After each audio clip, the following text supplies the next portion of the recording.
सदिया करा दिए आप तो रूमवा कौन देगा? अरे बाबू हमारा वीडियो तो पवन भैया देखते हैं। पावर स्टार जी, पावर स्टार पवन भैया हम लोग के साथ, हम लोग के मतलब हमारे सामने देखे हैं कि हम बैठ के। क्या प्रूफ दीजिए, क्या एविडेंस है आपके पास? अभी आशीर्वाद कपारे धरो ना, एक बार कपारे भात धरो ना, बाबा आशीर्वाद दो। लेबो बधैया लेबो बिछिया ए मोरे राजा, बधैया लेबो बिछिया ए मोरे राजा। कहे के बा कि नशा अखियन के कवन पिला देले बाड़ू, कि देह के सारा सिस्टम हिला देले बाड़ू, कि नशा अखियन के कवन पिला देले बाड़ू, कि देह के सारा सिस्टम हिला देले बाड़ू, कि तोहार रूप है दिल में समाइल बाई से। क्या बात है? कि तोहार रूप है दिल में समाइल बाई से, जैसे पानी में चीनी मिला देले बाड़ू। कुछ दिन पहले हम बनारस गए थे शूट करने के लिए, तो प्रताप होटल था बनारस में, तो पूरा होटल ही बुक था केवल भोजपुरी मतलब स्टारों से। कहीं समर भैया, कहीं रितेश भैया, कहीं कल्लू भैया, कहीं अंकुश भैया। पहले ही से वायरल है, पहले ही से वायरल बटी नहीं कि मतलब रात के उठनी भाई सवेरे वायरल हो गई। पीछे की बहुत मेहनत बाटे, लोग कहला कि भाई ये साला 2 दिन के बाना सन ऐसे होला, तो ऐसा नहीं क्योंकि 2 दिन वाला 2 दिन में खत्म हो जाला। हमने कई साल से चला जाता है प्यार मोहब्बत बाप सबके छोड़ के गई बड़ी ऊपर कहे के बा कि हमरा ये हाल में देखी के हंसा ताड़ू, सबे जाना था कि एक वजह तू बाड़ू। कि हमरा ये हाल में देखी के हंसा ताड़ू, सबे जाना था कि एक वजह तू बाड़ू। आ तहरा का लगा था कि हमार बर्बादी बा, कि तहरा का लगा था कि हमार बर्बादी बा ना, अगले लगन हमरो शादी बा। मानते हैं देखिए आइडियल का बस सबके लगे अलग अलग क्वालिटी बाटे, आपके लगे कुछ अलग बा, उनके लगे कुछ अलग बा, तो सबसे सीखला की जरूरत बाटे। अब पवन भैया ने बहुत अच्छी गायकी उनकी, तुमसे गायकी सीख लेने के। खेसारी में बहुत बढ़िया एक्टिंग बात, तुमसे एक्टिंग सीख लेने के। बाबा जी के संग बारे उनके कॉमेडी, तो सबके लगे अलग अलग टैलेंट बाटे। तो सबसे जो हमके जो जरूरत लगेला कि हाँ इनके लगे ये बाटे, तो वहाँ से सीख लेला की जरूरत बाटे। सब आइडियल बाटे में। और स्पेशली फ़ोन करके पवन बाबा जो राइटर है खेसारी भैया के, पवन भैया के, स्पेशली फ़ोन करके बुलाए थे कि भाई आइए आप लोग से मिलना है। आके उनसे मजाक करने लगते हैं, हंसी मजाक और कुछ नहीं। हमारे वीडियो में आप देखेंगे ना, अगर 100 कंटेंट बनाए होंगे, अगर एग्जाम्पल के तौर पर 100 अगर कंटेंट बनाए तो आप 100 कंटेंट अपने परिवार के साथ देख सकते हैं।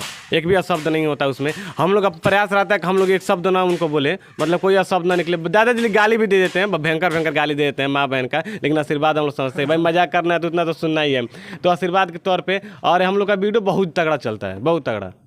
मतलब हर वीडियो मतलब समझिए कि कल एक वीडियो डाले थे समथिंग, अभी कल या परसों डाले 3.5 लाख अभी पहुंचा है, और धीरे धीरे मिलियन पहुंचा है। लोगों का प्यार भर भर के झोला भर के मिल जी, अब प्यार तो मिल रहा है एकदम, इसी उम्मीद से हम लोग गदगद है। हाँ गदगद है, हम मेहनत भी करते हैं इसीलिए कि प्यार मिले। और हम लोग बहुत रिस्क भी रहता है। आपको सबसे पहले एक बात बता दें कि हमारा जो पंकज भगत 01 पेज है, और उस पर आप जाकर देखिएगा, सब लोग इस जितना प्रैंक करने वाले हैं ना, कुछ लोग हैं जो मतलब जेन्युइन बनाते हैं ना सब लोग स्क्रिप्टेड बनाते हैं, मिले हुए हैं कि ऐसा करना है तो हम आएंगे ऐसे कर दीजिएगा। लेकिन मेरा कोई भी ऐसा प्रैंक नहीं है जो स्क्रिप्टेड हो, डायरेक्ट होता है। बहुत ज़्यादा रिस्क होता है। ऐसा होता है अभी कुछ दिन पहले हम लोग भटनी में शूट किए थे, और एक दादाजी थे उनके साथ शूट कर लिए, और कुछ दिन उसके मॉर्निंग में ही पहले अगले दिन पता चला उनके जो पुत्र हैं वो दरोगा हैं।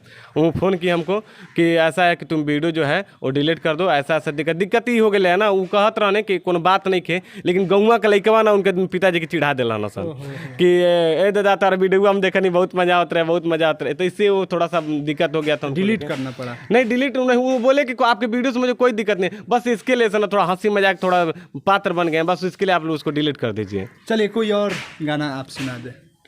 देखिए क्या है ना कि अभी बंगाल गए हुए थे। अच्छा। अभी हम लग रहा है कि 2 दिन पहले इनका कार्यक्रम था बंगाल में। अच्छा, आप लोग का कार्यक्रम भी होता है? हाँ, स्टेज शो कार्यक्रम वगैरह चलता है सिंगिंग का, तो हम लोग आते जाते रहते हैं। तो भाई वहाँ गए थे सोहर वाले कार्यक्रम में, तो सोहर का कुछ सुना दीजिए।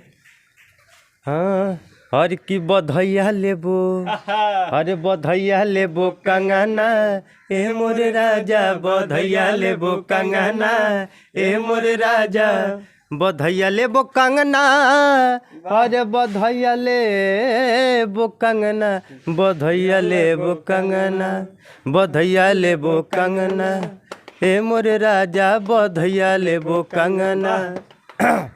और अंतरा कहे बा अरे होरिला के दादी जी खूब झमकावत, खूब चमकावे हो, खूब झमकावत ए हो।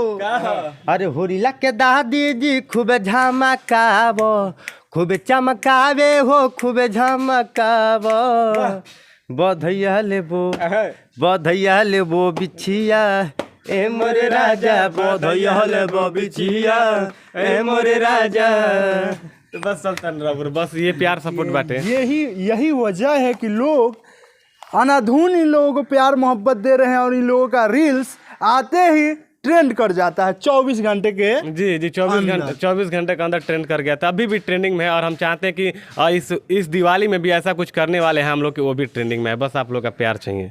क्या बात है, कुछ तैयारी हाँ बढ़ चढ़ के तैयारी। बस हम यहाँ सब घर जाएंगे तो वही की उसी की तैयारी है कि हम लोग जल्दी से शूट करें उसको। एक चीज, आप लोग पटना गए हुए थे, पटना आप लोग गए हुए थे तो किस सिलसिले में गए हुए थे? अब पटना गए थे, थोड़ा बाबा जी से मिलना था, आनंद बाबा जी से, उनसे भी मिलना था और न्यूज़ वालों भैया लोग से मिलना था। वहाँ पे कम से कम हम इंटरव्यूज कम से कम 25 न्यूज़ वाले भैया लोग को दिए हैं। उसमें बड़ी बड़ी जितनी भी अच्छे न्यूज़ वाले हैं सब लोग थे उसमें। और स्पेशली फ़ोन करके पवन बाबा जो राइटर है खेसारी भैया के, पवन भैया के, स्पेशली फ़ोन करके बुलाए थे कि भाई आइए आप लोग से मिलना है। आप लोग भोजपुरी में फ्रैंक करते हैं, भोजपुरी के लिए काम करते हैं, तो बात किया जाए इंडस्ट्री का, तो आप लोग किसे आइडियल मानते हैं? देखिए आइडियल का बस सबके लगे अलग अलग क्वालिटी बाटे। आपके लगे कुछ अलग बा, उनके लगे कुछ अलग बा, तो सबसे सीखला की जरूरत बाटे। अब पवन भैया ने बहुत अच्छी गायकी उनकी, तो उनसे गायकी सीख लेने के। खेसारी भैया बहुत बढ़िया एक्टिंग बात, उनसे एक्टिंग सीख लेने के। बाबा जी के संग बारे उनके कॉमेडी, तो सबके लगे अलग अलग टैलेंट बाटे। तो सबसे जो हमके जो जरूरत लगेला कि हाँ इनके लगे ये बाटे, तो वहाँ से सीख लेला की जरूरत बाटे। सब आइडियल बाटे में हाँ सपोर्ट मिलल बाटे। तो बड़े गुरु जी हमारे जो हम लोग उनको गुरु ही बोलते हैं, आनंद मोहन जी बाबा जी को गुरु ही बोलते हैं, तो उनका बहुत ज़्यादा सपोर्ट मिला हम लोग को।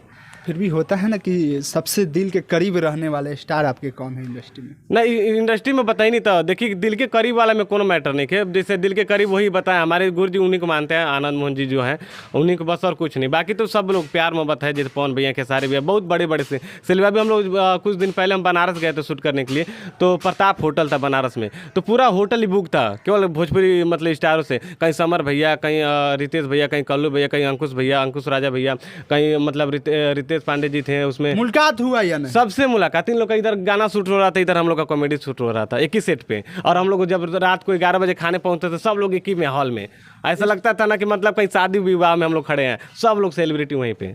भोजपुरी के स्टार सब भी आपसे मुलाकात किए होंगे? जी उन सबसे बात होता था। हम लोग एक साथ चाय शेयर करते थे। हाँ बाबा भैया का हाल चाल बाटे, ऐसे सब। वीडियो भी देखते होंगे? बिल्कुल वीडियो हमारा वीडियो तो पवन भैया देखते हैं। Power star? जी पावर स्टार पवन भैया हम लोग के साथ, हम लोग के मतलब हमारे सामने देखे हैं कि हम बैठ के। क्या प्रूफ दीजिए, क्या एविडेंस है आपके पास? अब एविडेंस ये बा कि वीडियो अब रूम के अंदर वीडियो बनाओ ले अलाउ नहीं किया। अब कौन पोजीशन में के हंसी मजाक के सब दिखाओ जरूरी नहीं के, तो हमने की वीडियो पवन भैया भी देखे एकदम में कोनो नो डाउट बाटे। कोई ऐसा बच्चा नहीं जो आप लोगों का दीवाना हुआ नहीं? नहीं बस प्यार मोहब्बत बाटे, मेहनत बाटे की प्रयास होके कि सब मतलब सब देखे सराहना करते हैं। जी बिल्कुल, सबका आशीर्वाद मिलेला, एकदम प्यार भर के मिलल ताते। और उम्मीद बाटे कि बहुत जल्दी हमने के बड़े पर्दे पे दिखे के बा। बड़े पर्दे पे यानी क्या? हम बड़े पर्दे पे यानी मतलब सिनेमा उना में मिले वाला बाटे। प्यार आशीर्वाद बस चाहिए, दुआ और लोगों का प्यार जो है रहेगा कि आप लोग और आगे तक उन्नति कीजिए। मैं चाहूँगा कि आप लोग अपना एक बार एक्यूरेट लोकेशन बताने का काम करें। देखिए हम लोग का मतलब यूपी से देवरिया जिला पड़ता है, और देवरिया जिला से मतलब कुछ दूर पे मतलब देवरिया जिला ही मानिए, क्योंकि चौरा हम लोग के मेन मार्केट से 4-5 किलोमीटर घर सबका है, तो हम लोग ज़्यादातर मतलब देवरिया ही बताते हैं। 4-5 किलोमीटर क्या मायने रखता है, तो हम लोग देवरिया से बिलोंग करते हैं, यूपी से। उत्तर प्रदेश का इस टाइम पूरा जलवा है सोशल मीडिया पे। देखा जाए तो आप लोग पूरा नवरात्र में छाए हुए थे, और एक और करिश्मा कक्कर नाम के एक सिंगर वायरल हो रही है जो कि मऊ से है। जी पियवा दुलारे हाँ, पियवा दुलारे गाना याद? हाँ वो गाना हम सुने हैं, बट हमको उनका याद नहीं ऐसे कुछ करके पियवा दुलारे करके। बहुत मतलब उनका आवाज़ जो है अलग है, थोड़ा सा यूनिक है, सब सिंगरों से हटके है थोड़ा, बहुत अच्छा लग रहा था उनका आवाज़। उनको ऑफर भी आया है इंडस्ट्री से? अरे माता रानी कृपा करके सब छोटे जितने भी कलाकार सब बड़े हो जाए। आपको पता है वो गाना? हमको पता नहीं है, हम सुने हैं बट लेकिन हमको पूरा एंजॉय के तौर पे लोग सुन लिया है। डांस भी किए उस गाने पे, हम लोग दशहरा में बजा के हम लोग डांस भी किए थे, ऐसा नहीं है। बट क्या होता है ना कि एंजॉय के तौर पे उसकी लिरिक्स हमको नहीं याद हम लोग को, बात यही बस और कुछ।